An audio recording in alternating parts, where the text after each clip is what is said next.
রপ্তানি হচ্ছে উদ্যোক্তাদের হাত ধরেই। লন্ডন থেকে উচ্চশিক্ষা গ্রহণ করেও দেশে এসে হয়েছেন একজন সফল উদ্যোক্তা।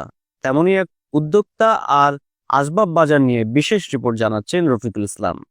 অপার সম্ভাবনাময়ী একটি বাজার হচ্ছে ফার্নিচার বাজার, যেখানে গড়ে প্রায় 40,000 কোটি টাকার বাণিজ্য হচ্ছে বছরে।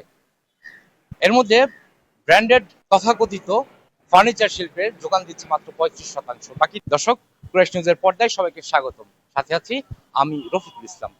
আমি এখন দাঁড়িয়ে আছি পান্থপথের ফার্নিচার মার্কেটের সামনে।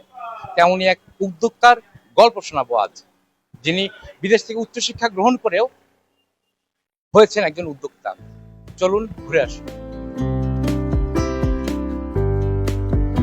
নতুন নতুন উদ্যোক্তাদের হাত ধরে এগিয়ে যাচ্ছে ফার্নিচার বাজার।